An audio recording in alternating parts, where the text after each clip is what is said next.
Hello everyone, good morning, जय Jagannath, welcome to my channel.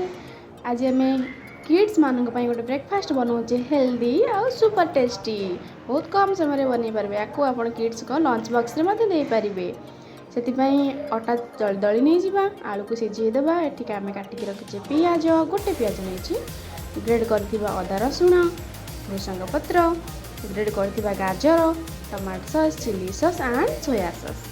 Fast आमर कम है सर्वप्रथम आम गैस टी आमर ऑन करवा।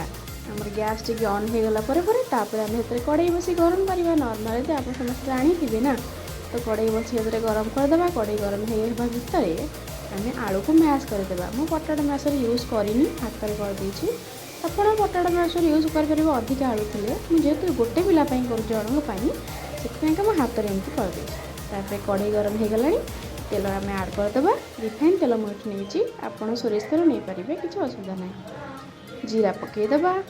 ये भूसंग पत्र आम जो नहीं जी आप चुन चुन कर भी नहीं पारे। यहाँ पकईदेवा, पिजटा आड करदे। तापर ग्रेड करके रखि अदा रसुण को आम ऐड करवा। ग्रेड करके रखि अदा रसुण की ऐड करके आमे ताको टिके मिक्स करदेबा ता संगे, कारण ग्रेड माने से जल्दी तार जो बास्नाटा पलाए, गंधटा जोटा जहाँ भी कहते आप। तापर ये लंका गुंड हल्दी गुंड टी ऐड करदेबा। ताको टिके एपट सेपट करदेबा। ग्रेड कर रखि गाजर को आम गाजर ग्रेड करके नुए, कारण यहाँ जल्दी सीझी जाए, कारण काटिकी नेले जल्दी सीझीबनी, जेहेतु यहाँ इंस्टांट रेसिपी किड्स मानक से। Soya sauce, tomato sauce add करके मिक्स करदेबा। आमर जो बॉइल पटाटो मैश करके नहीं आम ये मिक्स करदे। सागे आप मन रखिए, ये सब जहाँ भी सब मिक्स कर मीडियम फ्लेम करेंगे, कारण मीडियम फ्लेम रे, कारण यहाँ पोड़ी जीवन कड़ीटा ना अल्प हो। तो लुण ऐड करके मोर मसला रेडी हो गला। फिलिंग पाइंका छोट पिला मानू रोल कहीकि चलो, रोल ही कहले से खाइबे, कारण जेहेतु आजिकल छुआ ना, तो से मॉडर्न खाइबा को पसंद कर। रुटी आलू कषा देले से खाइबेनी। तापर ये देखो आलू कषा रेडी हो गला।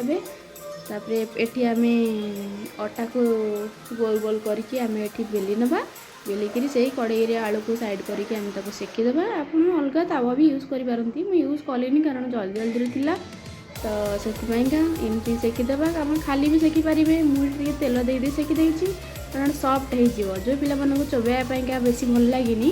तो ये रेसिपीटा करदे तेल दे देके से नरम हो जाए, तापर से जल्दी भी खाई दिखती। आदि आप खाली करुँच से जहाँ चोबाई भल लगे से खाईपारे।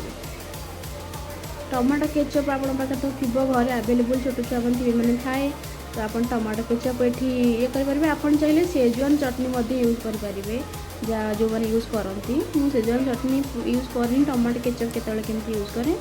तो एमती टमाटो केचप को चारिपटे मारिकी रुटीर, तापर से फिलिंगटा को लंबार रोल आकार देदेवे। तापर आस्ते आस्ते ताको गुड़े देवे। आपन चाहिए यहाँ को आउ टिके मॉडिफाई करने कागज रे गुड़े दे पारे। मुझे एमती दे देछि, से एमती खाईदिए मो पुओ। तापर एमती गुड़े देदेवे, ताको टे सजेदेवे। तापर से खाँतु पिंतु एंजॉय करतु। रहूँ जय जगन्नाथ।